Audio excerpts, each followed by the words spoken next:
Welcome into this week's episode of Takedown City, as we're here to get you ready for UFC 278. Goes down on Saturday night in Salt Lake City, Utah. We're going to break down the betting side of this fight card. We are sponsored by DraftKings Sportsbook.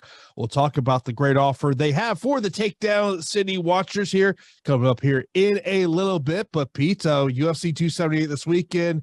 You got a guy that a lot of people want to maybe potentially say greatest of all time in Kamaru Usman, Leon Edwards rematch, which, well, at this point in Kamaru Usman's career, this is familiar territory for him. Yeah, absolutely. I can't wait. I think that this card has a ton of interesting matchups, and obviously you have one of the best pound for pound fighters out there in Kamaru Usman headlining the event. And, one of the best, contenders within a division, and Leon Edwards looking to challenge him for the title. So I can't wait to break it down. Of course, we're going to start with the first fight of the main card. That is Tyson Pedro taking on Harry Hunsucker. Tyson Pedro, a massive betting favorite. We got a ton of big favorites throughout this fight card. Tyson Pedro, a minus 730 betting favorite in this one. The comeback on Harry Hunsucker is plus 530. I think obviously it's such a huge wager to me. Like, from the betting side, I gotta be looking at prop bets if I want to go to the Tyson Pedro aspect. But one of the things is I want to see what Harry Hunsucker looks like on the scale on Friday morning in Salt Lake City as he drops down to 205 pounds.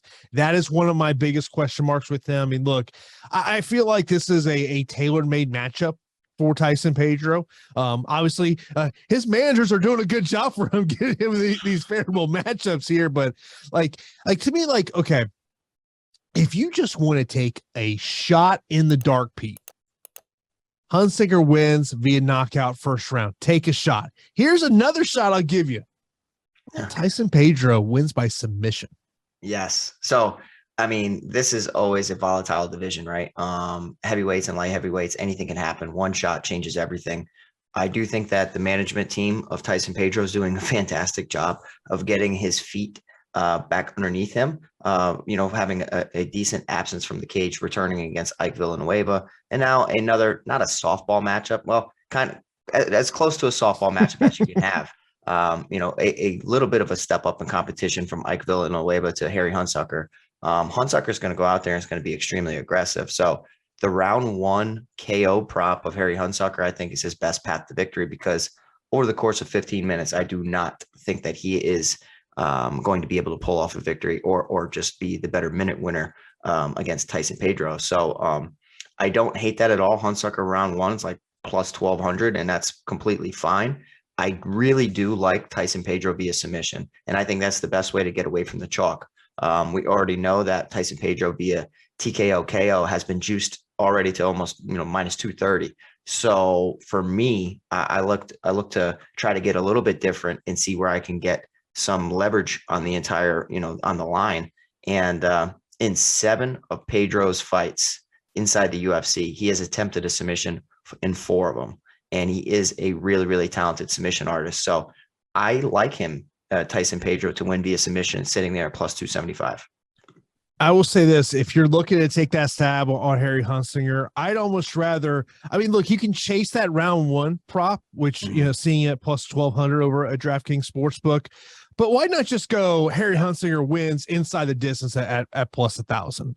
Why chase an extra 200? Because I mean, what happens? Maybe he can pull off second, third round victory. So I think that's there. But as I said, I think the key for me is, what does he look like on the scale, dropping down from the heavyweight division to the light heavyweight division? I mean, look, Harry, I know his manager Pat did not fight great competition on the regional scene. I mean, let's just call it for what it is. Did not fight great competition. But to me, like, in terms, like, if you're looking to bet this fight, it's either bet the props or, you're going to build some big parlay card out and you're putting Tyson Pedro in there because you feel very comfortable with it. But like, to me, like, in terms of the straight up money line, it's a pass for me. Yeah. Like, to me, it's either you take the shot at Harry Hunsucker or you move on. Yeah. I mean, it's going to be a Tyson Pedro, submission prop for me. That's how I'm going to attack it. And I do agree that instead of getting greedy and chasing that extra plus 200, just target Hunsucker inside the distance or his KO prop. So Tyson Pedro should get this done. And despite the, Hunsucker coming down a weight class, I still think that Tyson Pedro's skills are just extremely superior to Harry Hunsucker. Next up, we've got a women's 135-pound matchup. Yanan taking on Lucie Pudilova. Pudilova is the slight betting favorite in this one. She's minus 120. Wu is plus 100 in this one. Pete, when you look at the tail of the tape here, both 5'8", pretty much identical in the reach, a 1-inch reach advantage for Lucie, 67 inches to pose a 66. They're both orthodox fighters. Both land pretty much the same strikes land per minute. 4.42 versus 4.15. Takedowns average, a little bit of a difference there for Yanan. She's 0.70 per 15 minutes of fighting, 0.16 on the other side. Both of them, they both lost 3+ in a row on each side of the equation here. What's your thoughts, Pete? I think this is so low level.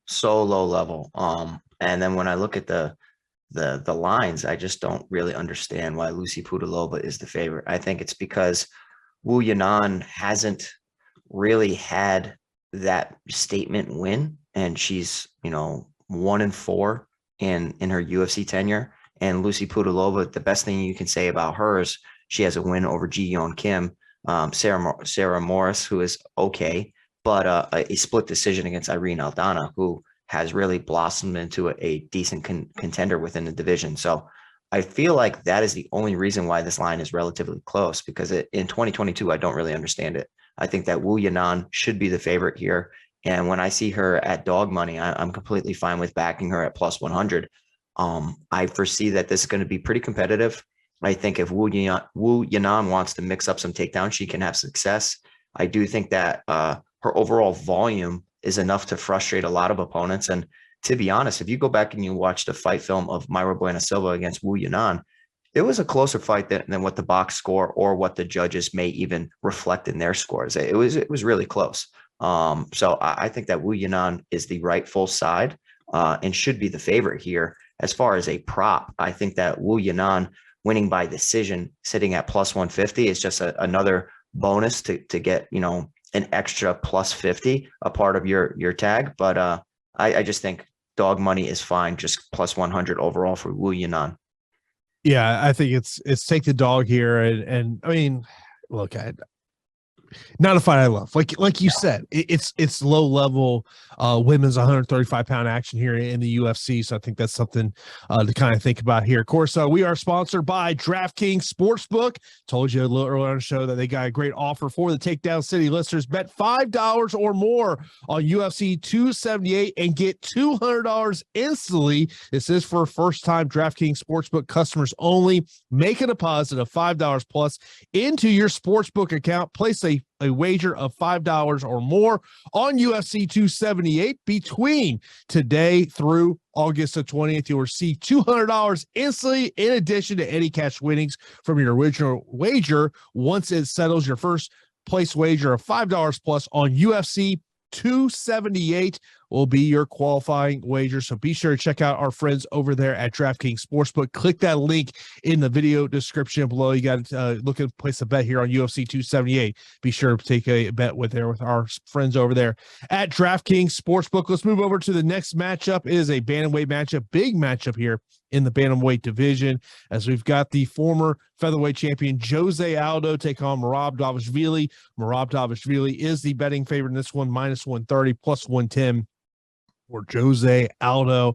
And I can tell you, based on prior to us starting the show here, me and Pete see this fight differently. I mean, it's not like a huge argument on my side of this one, Pete. I mean, I do.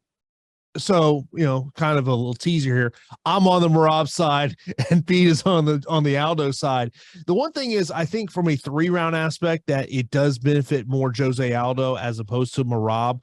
I mean, look, Merab, we all know he is a cardio machine. He's going to keep coming at this.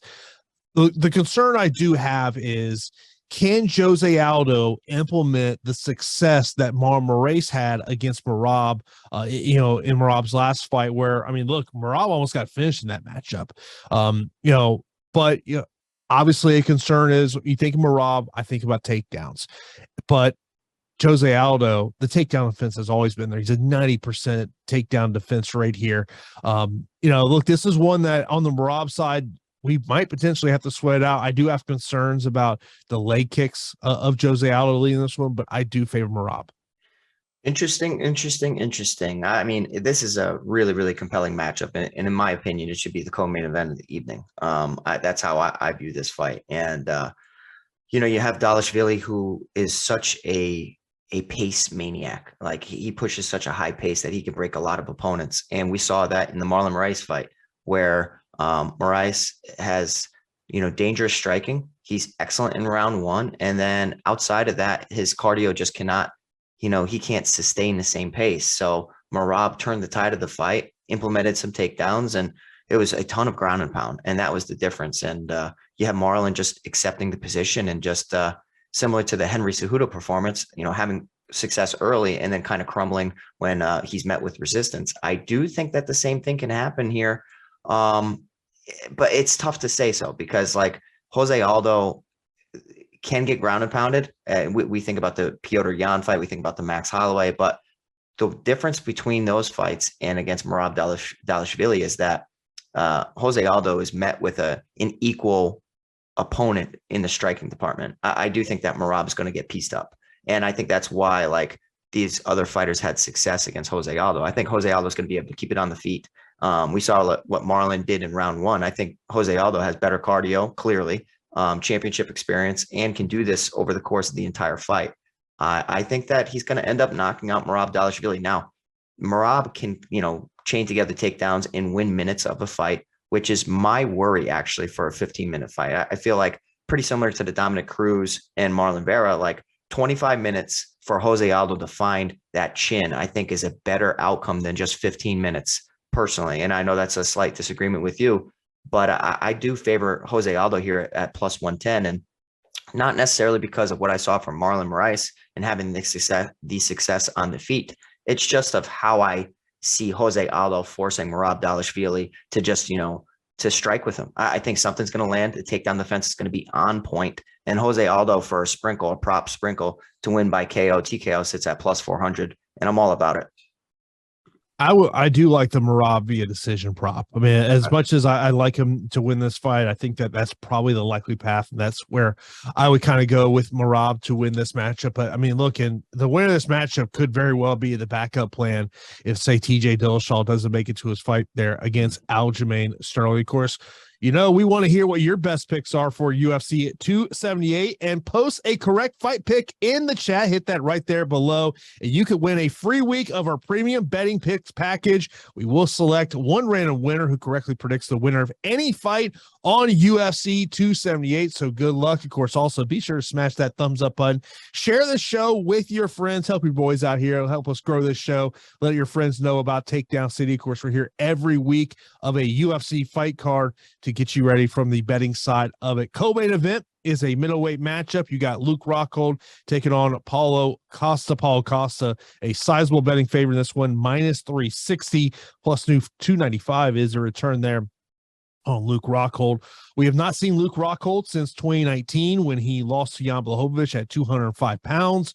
Luke Rockhold has not won a fight since 2017. Of course, has not been an active fighter. Of course, Luke has made the headlines this week with his comments about fighter pay. He's been very vocal about that. If you didn't see that, he's he's definitely let you know how he feels on this one. Like people, as I look at, and by the way, I've watching the embedded shows.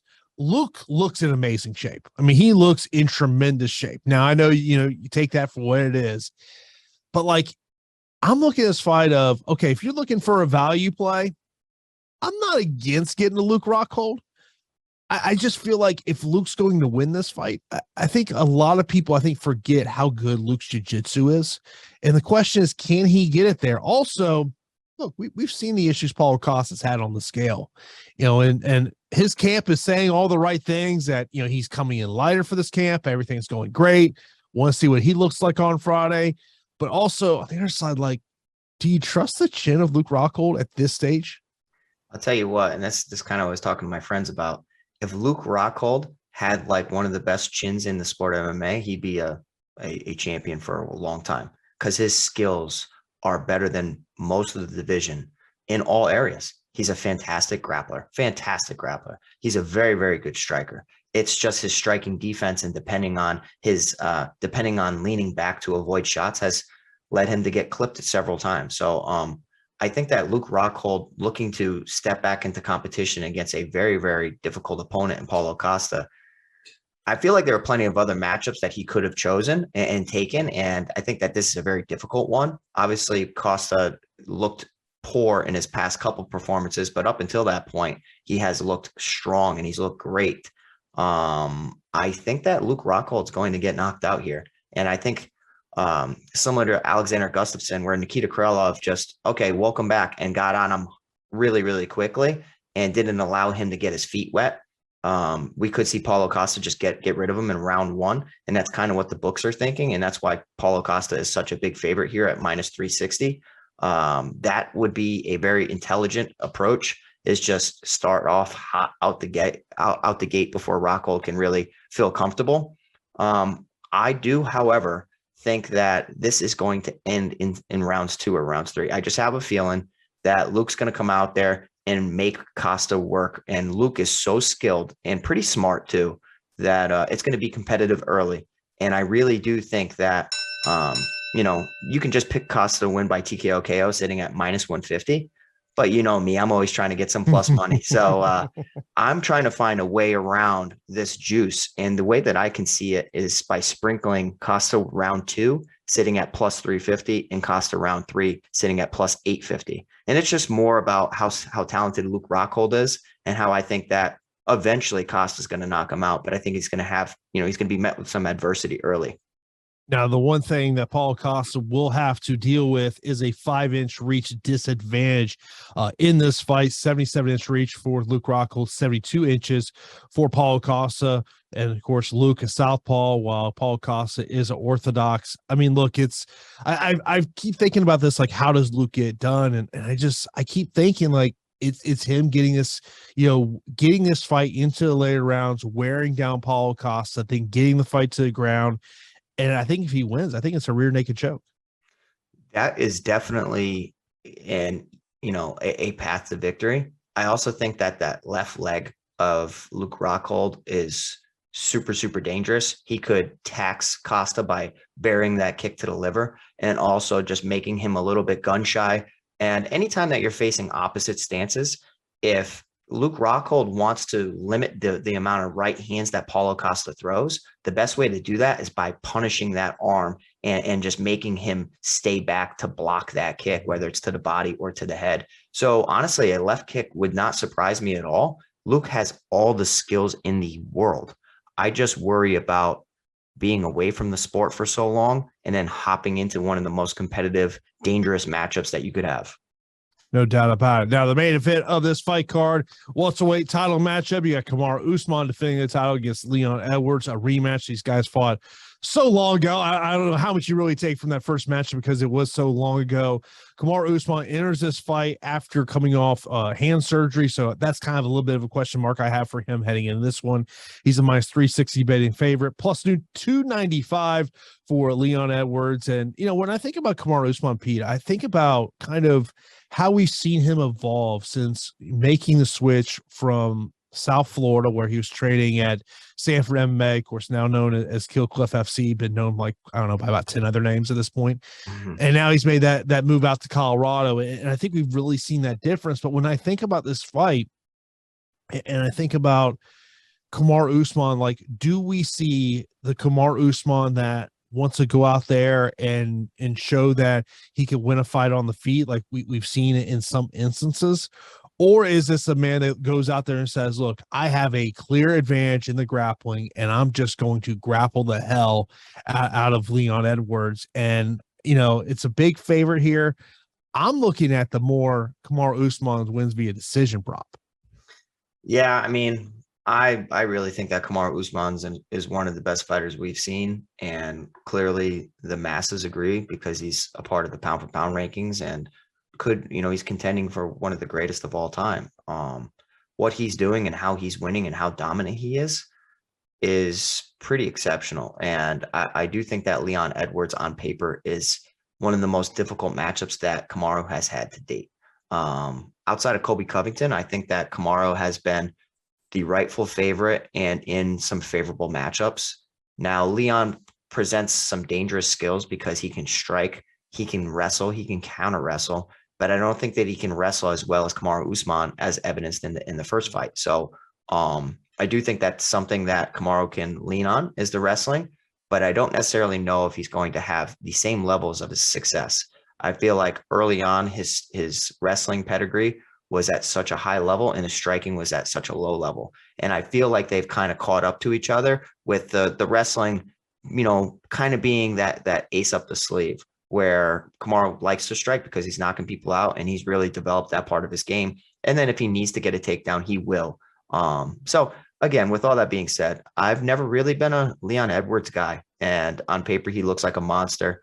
On fight film, he's talented, right? I don't know, man. I see how Nate Diaz not rocked him on the feet, and I'm just like, to me, I don't know. I'm sure Nate Diaz cannot rock a ton of fighters on this entire roster, and he has. It's just like Kamaru, I think, has some crazy power. He has good coaching staff around him. He's just well-rounded. So why am I going to bet against Kamaru Usman? I'd rather target some other underdogs on the slate, or if you are really, really, stuck and you have to bet on this fight, I would suggest betting on Kamaru Usman. But otherwise, just target some other matchups, because you're talking about one of the best fighters and one of the best contenders in the division as a plus almost 300 underdog. Anything can happen, man. On any given night, anything can happen. But there's no reason I'm going to bet against Kamaru Usman. Yeah, I mean, the only concern I've always had with Kamaru Usman is, he did an interview with Joe Rogan, I don't know, 3-4 years ago, and he just basically talked about the wear and tear that he's had on his body of being an athlete for all of his life. And that, that's always kind of like, when will that go there? Will we see any effects of that hand surgery there? But let me ask you about Leon Edwards. You mentioned about, kind of his resume. What's his most impressive win? I mean, obviously RDA probably sticks out the most to me, but like, when you sit there and say, like, is it a Vicente Luque back in 2017, even though Vicente Luque, is coming off that loss there? I mean, that's the one thing about Leon Edwards. He's put together this amazing winning streak, or where he hasn't lost, an unbeaten streak, because he has that no contest in there against Paulo Muhammad. But, to me, I think if he gets it done, it's him being able to keep this fight on the feet. And I mean, like, look, if you really want to, chase some juicy props over there, because you look at Edwards wins via decision plus 900. Yeah, I mean, I think that I don't like the line, but I agree with Kamaru being the favorite. It's just because these guys are some of the best within the division. Obviously on the feet, Leon has the better chance than if he's in a wrestling match with Kamaru Usman. But I would agree and say that Vicente Luque is clearly the best win a part of his career up until this point, because Rafael dos Anjos, we've always known, against anybody who can wrestle, he's typically going to get ragdolled despite having such a high, Brazilian Jiu-Jitsu pedigree. So for me, it's Kamaru Usman, man. I don't think that Leon's the guy to do it. I'm not sure who is. I still believe in Khamzat Chimaev, but I don't even know if that fight ever happens. Oh, well, I think if Khamzat wins next month, the UFC is going to try to set that up. I think that they would, but I don't know. I can also see just Kamaru stepping away. I mean, who knows? It's just like going out on top is super, super important, and very, very few fighters do so. Yeah, no doubt about it. Before we get out here on this episode of Takedown City, of course, we're sponsored by DraftKings Sportsbook. The preliminary card, Pete, we got some big favorites. There is an underdog on this preliminary card that I'm seeing a lot of people that are really high on this week. It's a guy we're both familiar with. Oh, Jay Perrin. Yeah. Yeah. I mean, his main trading partner has been Merab Dvalishvili, preparing for this one. He's been splitting his time. He's been living in Vegas for about 2 years now. He's splitting his time between Syndicate and the UFC PI. I spoke to him about 3 weeks ago, and the one thing that I really took away from that conversation is, like, this is a guy that he has put everything into this camp, and it's to the point where even the UFC PI trainers have been like, "Hey, Jay, man, you need to slow down, man. you're killing your body. If you don't do recovery, your body's just not going to form the way you want. But I've seen a lot of smart people are on Jay Perrin this week. That line seems to be getting lower and lower as the fight week goes on. But man, like I really like Sean Woodson minus 340. I just think being in the bigger cage, the reach advantage that he's going to have, I think Luis Saldana will keep the fight on the feet. I don't think we'll see much of a takedown threat there. But I mean, overall, you got a lot of big favorites, and like there's some fights there's one fight that I'm actually kind of scared of. Which one's that? Jared Gordon and Leonardo Santos. Yeah. I mean, like Leonardo Santos has great round one potential anytime he fights, but at his age, man, he is not built for 15 minutes. And I think that Jared Gordon, if you look at how he's lost, he's been hit and hurt early. So over the course of 15 minutes, of course, I favor my boy, Jared Gordon. But I do think that Leo Santos in round one is super dangerous. But to kind of piggyback off of what you're saying about Jay Perrin, this is a week where I'm not really, in love with a lot of underdogs. I'm just not. I think it's a chalky week. There could be some situations where the heavy favorites underperform and lose, but I really don't see many of them. I really don't. I don't see much happening, but I agree that Jay Perrin is one of the best underdogs on the slate. I just think that he can mix everything together, and we've seen Arichi Lang struggle in the wrestling department, and I actually think that's what's going to happen. I think Jay Perrin's going to push a high pace and look to wrestle early. His short notice debut against Mario Batista, I thought he did pretty damn well. And we've seen what Mario Batista has done within the division. So, I would agree with you. And, Jay Perrin at plus 125 is fine. I will give you a crazy prop bet. I don't like him to win the fight. Oh, boy. But if he wins, I think it comes in round 3. Marcin Tybura, is that who you're going to say? Yes, sir. 25-1. I mean, look, we know you love Romanov. Yeah. But the biggest question mark with Romanov is that cardio. Yep. If he doesn't get Tybura out in the first or second round, I think that round 3 prop is juicy.